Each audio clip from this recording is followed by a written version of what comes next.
Jardel, no final da aula, eu vou pedir para colocar a chamada, tá?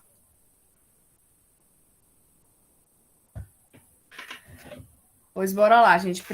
Abrindo o livro aí, no capítulo 7. Só para explicar esse capítulo, porque a gente estudou ele o mês de outubro inteiro, mas eu não expliquei para vocês esse capítulo, para a gente poder começar o próximo capítulo, né? Capítulo 7 do primeiro reinado, as regências, começando na página 134. Pode começar? Todo mundo pegou o livro? Ou quase todo mundo? Eu já peguei. Pronto, show de bola, Brena. Na página 136, vai começar falando, né?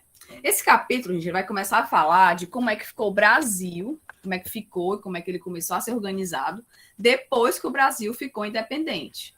A independência foi em 1822, né, com Dom Pedro I, e aí, independente, vão surgir novas problemáticas, vão surgir novas questões, né? Vai ter que se organizar melhor para o Brasil, porque de primeiro ele era pertencente a Portugal e agora ele está independente. E uma das principais questões que tem que ser resolvida nesse momento é a Constituição. A Constituição ela vai sendo pensada, e em 24, 2 anos depois da independência, é que ela é outorgada, né? Ou seja, que ela é colocada. Só que até chegar... Isso, exatamente, Daiane. Daiane. Quem é que tá com esse link? Tia, é Nicole. É porque Pronto, Nicole, é porque tá o link da... Por isso que eu parei, eu pensei, Daiane, não tem uma chamada Daiane, não. Mas, enfim, Nicole, isso aí, Nicole. E aí, perdi o fio da meada. Sim, voltando. E aí, né, para poder ter essa Constituição, eles começaram a pensar o Brasil. Para pensar o Brasil, né, agora eu tenho que fazer um novo país, eles começaram a pensar na bandeira, começaram a pensar no hino, começaram a pensar em símbolos nacionais. Só que o Brasil é muito grande, né? A gente sabe que o Brasil é um país muito grande, que o cearense não tem nada a ver com o gaúcho, um paulista não tem nada a ver com o baiano. E para poder juntar esse povo todo ser reconhecido como brasileiro, eles tiveram que batalhar um pouquinho. Nisso daí começou a surgir alguns confrontos. A elite de São Paulo e a elite do Ceará, por exemplo, eles começaram a querer privilégios só para eles, só que eles tinham que pensar no Brasil nação como um todo. E isso foi o que foi fazer surgir grupos políticos diferentes. Até aí tá beleza, gente? Tá sim, professor. Sim. Pronto. Como tem na página 137 aí, ó, os interesses políticos em jogo. O Brasil agora é um país enorme, como a gente sabe, e que todo mundo, toda a elite, né, as pessoas ricas, queriam privilégios para si, pensava apenas no seu estado, na sua realidade, não pensava no Brasil enquanto nação, enquanto país. E aí o Dom Pedro I já começou o seu governo, né, o seu reinado, que chama de primeiro, porque foi o primeiro reinado, né, que significa o primeiro rei do Brasil, e teve o segundo reinado, que foi o segundo rei, que foi Dom Pedro II, já filho de Dom Pedro I. E aí ele já começou o seu reinado tendo que lidar com essas questões, de tentar resolver o problema do Brasil e tentar conciliar todos os interesses que os políticos do Ceará, os políticos de São Paulo, os políticos de Minas Gerais queriam. Eles tinham que conciliar tudo isso. Então já começa dando errado. Até aí, beleza, né? Sim. Pronto. Tem a Constituição de 24. Essa Constituição ela é uma Constituição muito elitista, né? As pessoas que podiam votar eram só pessoas ricas, só homens, né? Mulheres não podiam. Ele vai acabar trazendo um poder muito absoluto ao Dom Pedro I, que esse poder é chamado de poder moderador, apesar de ter o legislativo, executivo e judiciário, o moderador, que é o Dom Pedro I, vai ser o maior poder entre os 4, né? Hoje, no Brasil, nós temos só 3, o legislativo, executivo e judiciário. Na época, tinha um moderador, o Dom Pedro I, que mandava em tudo, ou seja, os 3 poderes, né, eles estavam subjugados, eles estavam eles estavam submissos ao poder moderador. E esse poder moderador, como ele era absoluto, botava o Dom Pedro I como rei absoluto do Brasil, tudo que o Dom Pedro I quisesse, ele fazia. Então, isso acabou gerando muita insatisfação em muitos políticos, em muitas pessoas das camadas mais ricas, né? Por quê? Porque eles queriam mais liberdade, eles não queriam ser mandados totalmente pelo imperador. Então, isso gerou muita insatisfação também. Na página 138, vai dizer, né, que a Constituição ela foi muito elitista. Os negros, as mulheres e os índios, eles quase nem apareciam. Os índios, eles nem apareceram na Constituição. Ou seja, se fez um documento, que era uma lei, né, que regia o Brasil, e eles retiraram, excluíram os índios. Não falava de índio, ou seja, o índio não tinha direito nenhum, não tinha respaldo nenhum, não tinha garantia nenhuma. E as mulheres também não, e os negros continuariam sendo escravizados. Nicole queria tirar Dom Pedro I como assim? As camadas insatisfeitas, né, com a questão do poder moderador, queria sim tirar o Dom Pedro I. Quando vai surgir aquelas classes lá, né, os liberais exaltados, liberais moderados e os restauradores. Vão ter vários grupos que vão defender a sua causa, né? Mas calma, vamos de página por página. Até aí, beleza? Alguma dúvida? Beleza? Vamos lá. Na página 140, vai ter já a primeira revolta, né? A primeira revolução, o primeiro movimento. Ó, o João Vitor me deu as caras. Bom dia. Vai surgir o primeiro movimento, né? Que era para tentar separar a província, toda a região do Nordeste, do Brasil. Porque, como eu disse, eles eram muito insatisfeitos com o mando e desmando do Dom Pedro I. E aí, aqui no Nordeste, vai ter a Confederação do Equador, que era nada mais, nada menos do que um grupo, né, do Nordeste, liderado por Pernambuco. Por que Pernambuco? Porque Pernambuco era um dos estados mais ricos naquele período, né, por causa da produção de cana-de-açúcar. E aí eles vendo, né, que eles estavam perdendo muitos privilégios, perdendo espaço, pagando muito imposto para manter o país, né? Eles pensaram, não, vamos separar do Brasil. A gente não é mais Brasil, a gente agora é um país só, independente, autônomo. Né? E aí ele acabou influenciando Paraíba, Ceará. O Ceará participou dessa Confederação do Equador. O Ceará também se tornou independente, mesmo que por um dia apenas.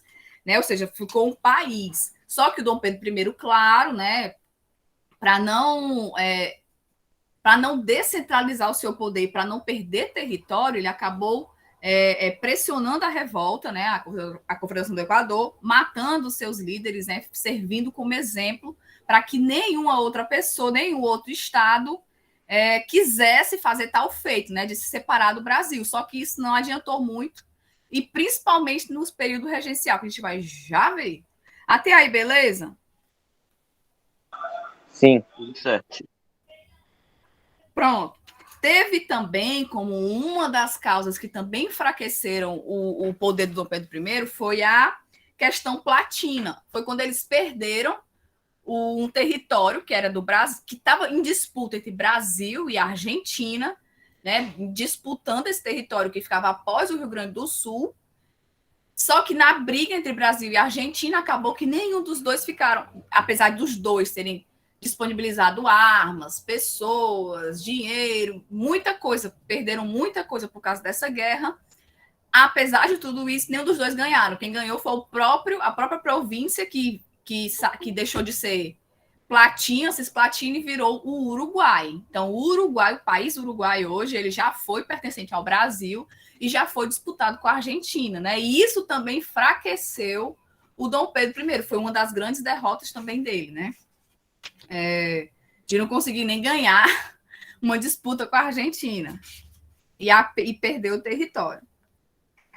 Aí, com todo esse contexto, né, de insatisfação de políticos por causa do poder moderador, de insatisfação dos grandes proprietários de terra por causa dos impostos, da insatisfação dos escravizados, da insatisfação dos indígenas, das mulheres, enfim, começa a se ter uma crise política, né? E essa crise política vai culminar, né? Vai ter como consequência a renúncia de Dom Pedro I. Ele renuncia ao seu governo, né? Ao seu cargo de imperador e vai embora para Portugal, deixando, né, como responsabilidade aqui o seu filho. Ele renuncia o trono em favor do seu filho, Dom Pedro II. Só que o Pedro II, ele só tinha 5 anos de idade. Então, ele não podia governar, né? Uma criança governar um país cheio de conflitos por dentro do país, né? Aí, o que aconteceu? Até aí, beleza, gente? Sim. Tá tranquilo.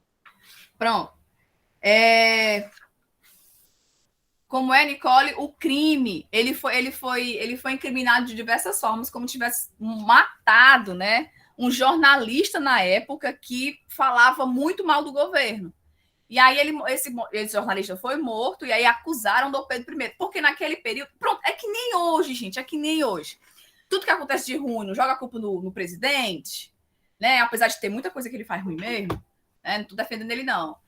Mas é assim, mesma coisa naquela época, tudo que era de ruim, tudo que acontecia, jogava a culpa no líder principal do país, né? Que no caso, na época, era o imperador.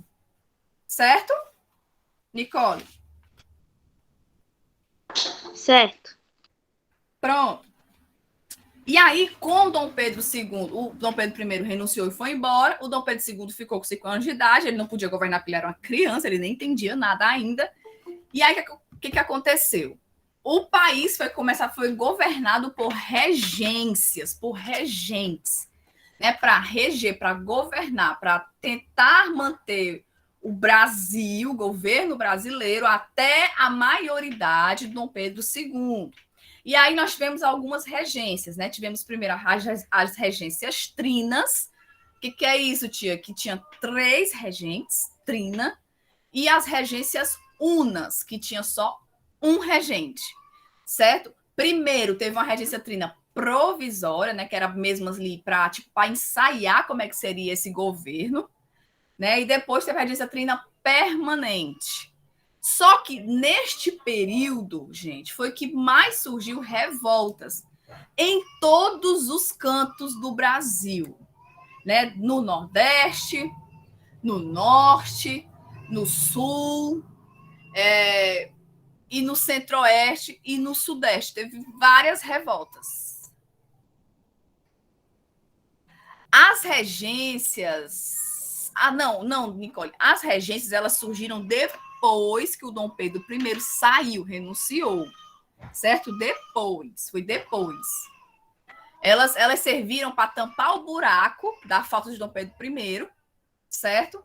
Enquanto o Dom Pedro II ficava maior de idade, né? Só que vocês sabem, como vocês leram aí no livro, que teve o golpe da maioridade, né? Ele foi eleito, né? Ele foi empossado imperador do Brasil antes dos 18 anos. Ele foi empossado com 14 anos de idade, né? Por quê? Por que ele foi empossado antes do tempo? Teve esse golpe da maioridade? Porque o Brasil já estava incontrolável, já tinha as revoltas regenciais estavam já num ápice muito grande e não tinha uma figura representativa que unisse ali, né? Que controlasse tudo, porque eram regentes. Regentes não tinham respaldo que o imperador na época teria. Então, fizeram esse golpe para quê? Para tentar resguardar a segurança, né? A unidade nacional na época. Certo, Daiane? Nicole. Certo. Tava falando de quê? Das regências, né? Das regências. Pronto. Nesse período das regências também foi que surgiu, né, 3 grupos políticos que ficaram muito distintos entre si e defendiam bastante suas ideias. Tem na página 143. Os liberais moderados, né, que eles pertenciam à aristocracia agrária, ou seja, eles eram formados pelos donos grandes proprietários de terra, né? E eles queriam uma monarquia constitucional. Tio, o que é isso? Monarquia. Rei, né, imperador, só que eles queriam constitucional, ou seja, que enfraquecesse o poder moderador. certo? Eles queriam uma monarquia onde tivesse o imperador, mas que o legislativo, o executivo e o judiciário fosse maior, né, mandasse mais, controlasse mais do que o próprio imperador. Os liberais exaltados, aí já tem o nome exaltado, eles queriam o fim do governo, o fim da monarquia, eles queriam o fim do poder moderador, eles queriam praticamente um regime republicano. Tio, o que é um regime republicano? É um regime onde as pessoas votam para ter um presidente. Nós somos república, certo? Nós não somos monarquia. A monarquia tem rei, república tem presidentes, certo? Esses liberais exaltados queriam isso. E eles eram formados por quem? Pela camada que era menos favorecida na época, né? As camadas médias, os comerciantes, os trabalhadores mais simples. Essa camada, né? Que era menos privilegiada. E tinha os restauradores. Quem eram os restauradores? Eram os que queriam a volta de Dom Pedro I. Eles queriam que o Dom Pedro I voltasse. Eles não queriam nem esperar pelo Dom Pedro II. Eles queriam que o Dom Pedro I voltasse ao Brasil e retomasse o seu posto. Por isso que é restaurador, né? Restaurar o que já tinha antes. Até aí, beleza? Sim, professor. Diferença entre os moderadores, exaltados e restauradores. Tá mesmo? Tá mesmo, gente? Tudo ok? Tá sim. Tá sim, professora. Com essas revoltas que foi tendo, né, com essa questão de manter a unidade nacional, foi criada a Guarda Nacional, né? Foi a nossa primeira guarda do Brasil, né? A Guarda Nacional. Para que servia essa guarda, gente? Para tentar proteger, né, o Brasil de ataques externos, mas também de revoltas internas, como estava acontecendo, né? Por exemplo, a Confederação do Equador, que queriam se separar do Brasil, a revolta farroupilha, que também separou-se do Brasil. Esses estados que tentavam se separar do Brasil e virar estados independentes, eles eram, né, sufocados, confrontados pela Guarda Nacional, que tinha esse papel de tentar assegurar a unidade nacional. Beleza? E também combater revoltas de escravos, revoltas indígenas, enfim. Ela era uma guarda muito mais voltada para os civis do que para os externos. Beleza?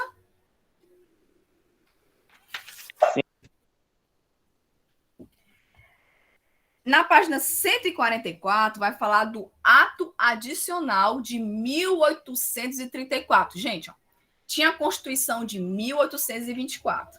O Brasil foi independente em 22. A Constituição foi em 24, 2 anos depois. O Dom Pedro I renuncia em 31, ainda com a mesma Constituição. Em 34, né, já 10 anos a Constituição, que foi em 24, em 34, os regentes, né, vão começar a modificar a Constituição, só 10 anos depois. Só que as modificações não eram modificações muito radicais, não. Eles mudavam uma coisa ou outra. Por exemplo, tem uma listagem aí na página. Ó. Eles instituíram o Conselho do Estado, que foi criado em 24, né? E controlado pelo imperador. Não tinha imperador no Brasil, então não precisava desse conselho. Não tinha imperador para que esse conselho, né? Aí o segundo ponto, ó, transformações dos conselhos provinciais em assembleias legislativas provinciais, com poderes para criar leis de interesse para a província e nomear os funcionários do governo. Ou seja, não tem imperador. Então, eles vão dar mais autonomia às próprias províncias. Tinha o que eram as províncias? Os estados. Os estados, na época, eram chamados de províncias. Província do Ceará, província de São Paulo, província do Grão-Pará, todos os estados eram chamados de províncias. Então, deram mais autonomia às províncias, né? Porque não tinha o imperador lá para controlar.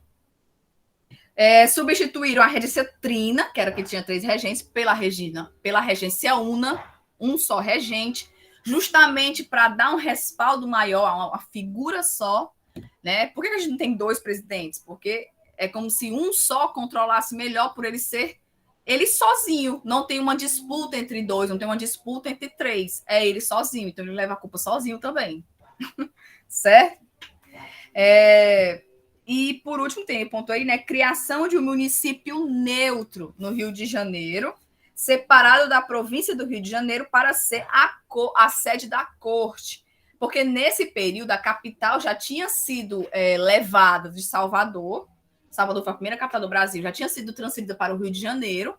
Por que o Rio de Janeiro tinha? Porque era onde estava a corte portuguesa, né? E por isso que eles transferiram a sede para lá. Só que eles queriam o quê? Tipo, eles queriam separar o que era a cidade do Rio de Janeiro e o que era a sede do governo do Brasil, capital do Brasil, certo? E aí eles separaram. Rio de Janeiro era Rio de Janeiro e a Guanabara era como se fosse a sede, certo?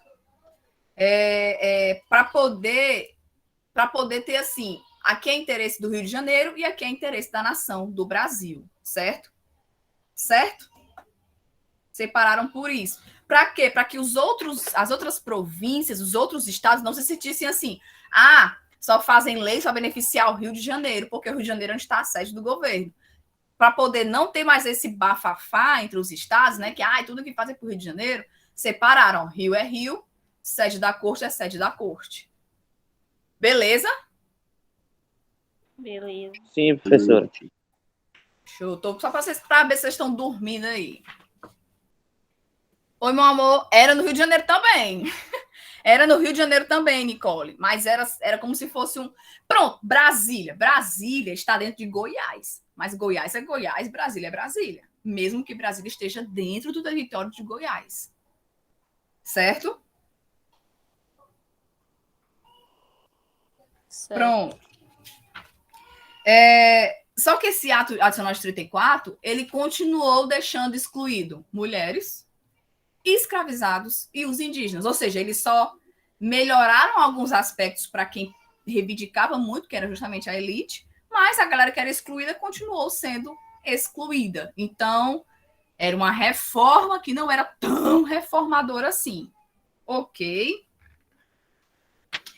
Aí vai falar na 45 sobre a regência Una de Feijó, que foi uma das regências que teve mais revoltas, com mais coisas conturbadas, né? Ele teve que lidar com muitas pressões políticas, com muitos interesses políticos e com muitas guerras, né, nas províncias. Apesar de que ele foi que implantou a Guarda Nacional, né? Então ele foi muito importante por período, mas o seu governo foi marcado por muitas revoltas, né? Foi um governo bem conturbado. Aí, a partir da página 146, vai falar das revoltas, né, regenciais, vai falar das rugas cuiabanas, vai falar da cabanagem, vai falar da revolta dos malês e vai falar da revolta dos farrapos, né? Por que estas? Porque estas assumiram um caráter muito forte, porque estas queriam autonomia maior aos seus estados, porque estas chegaram a ter guerras mesmo contra a Guarda Nacional, contra os representantes do Império, né, contra a corte brasileira. Né? O Rio Grande do Sul, por exemplo, a Guerra dos Farrapos, eles chegaram a ter várias lutas, eles chegaram a ficar independentes, né? a proclamar a República Rio-Grandense. Né? Tanto que até hoje os gaúchos se reconhecem como um país independente. Né? Eles não são brasileiros, eles se dizem rio-grandenses. Né? Então, são revoltas que acabaram enfraquecendo muito essa questão da unidade nacional. Você percebe por essas revoltas que não tinham como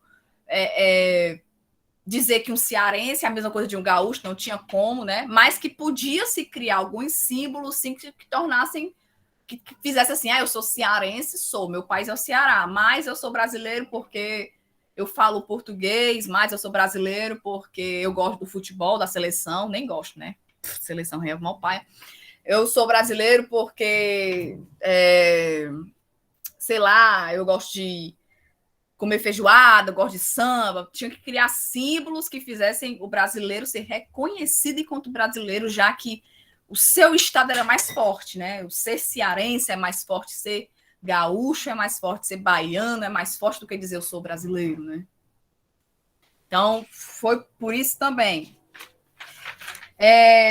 Dessas revoltas, gente, Duas chamam muita atenção, que é a cabanagem e a dos malês. Por quê? O que tem a ver a praia? Hã? Pronto, eu gosto de praia, isso, exatamente, é. Se bem que nem todos os estados do Brasil têm praia, viu? Nem todos. Teve duas que chamaram muita atenção, que foi a cabanagem e os malês. Por que chamaram a atenção? Porque essas duas eram duas revoltas que tinha a participação da camada mais excluída. A dos malês, por exemplo, reivindicava a libertação da escravatura, né? Teve uma participação de negros escravizados. Então, você percebe aí já as classes inferiorizadas, as classes subalternas, né, excluídas, tentando ali encontrar um direito para si, tentando ali ser reconhecido enquanto brasileiro também. E a cabanagem, que eram os cabanos, que era a população pobre também do Grão-Pará, né? Ou do Pará. Por que cabanagem? Porque eram as pessoas que moravam em cabanas, moravam de forma muito precária. E que briga é essa aí no chat, hein? Meu Deus do céu. Gente, tem lugares no Brasil que não tem praia. No Ceará tem lugar que não tem praia, só tem praia no litoral, mas tem lugar que não tem praia no Ceará. Juazeiro, por exemplo, não tem praia. Sobral também não tem praia. Mas o Nordeste é uma região praieira, né? Litorânea. Beleza. Tá bom, não é briga. Ok.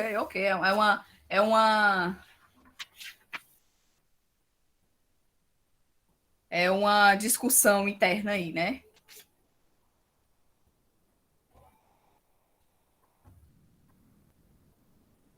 É porque ela se acha brasileira pela praia, deixa a menina ser o que ela quiser. Oxe.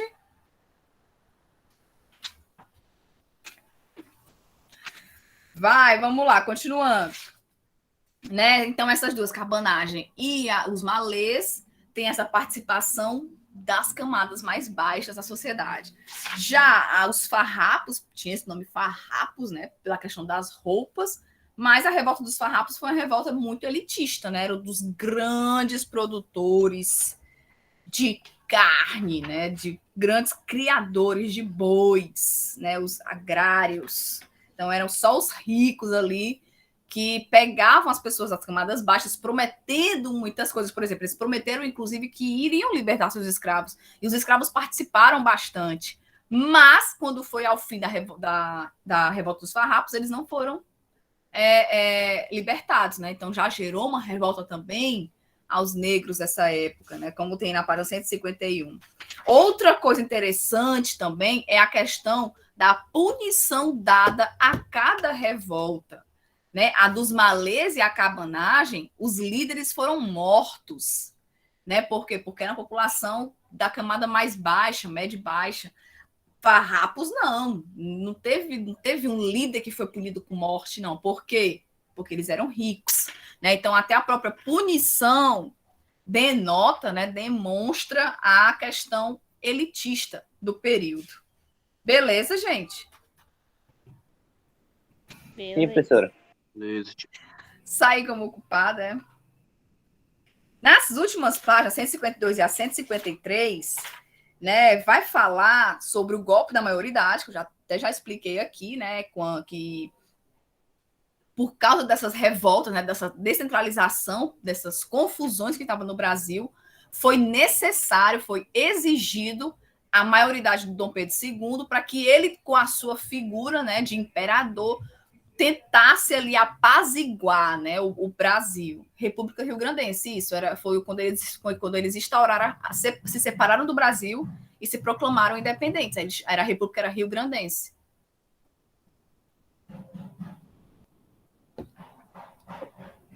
Beleza, Nicole? E aí, o golpe da maioridade, né, foi para isso, para tentar acalmar, para tentar trazer a figura de um imperador novamente, para ver se os ânimos ficavam menos acirrados, né? Para que ele também tentasse conciliar um pouco os conflitos de interesses, né? Que agora tinham dois partidos muito definidos, que era o Partido Liberal e o Partido Conservador. O Partido Liberal é como se fosse da união dos liberados, exaltados e moderados, e o conservador fosse o partido feito pelos restauradores, certo? Tinham 2 partidos, né? Os liberais e os conservadores. Mas eles dois, na prática, eles eram a mesma coisa. Por que a mesma coisa? Tipo, porque o que eles queriam? Eles queriam defender os seus interesses. Então, se eu quero defender os meus interesses, eu não tenho nenhuma diferença entre o outro, porque o outro também está defendendo o seu interesse. Eles não pensavam no coletivo, eles pensavam no individual. Beleza? Beleza. Beleza. Cadê o Augusto? O Augusto tá tão calado hoje, macho? Eu só tô anotando aqui, tia. Sei não, viu? Não sei não. Falando aí, anotando aqui. Na página 153, vai falar sobre a cultura afro-brasileira. Vai falar de quê? Vai falar que mesmo os negros e os índios e as pessoas excluídas, né, tivessem sem muito poder. Pois é, Nicole, não é assim mesmo, não.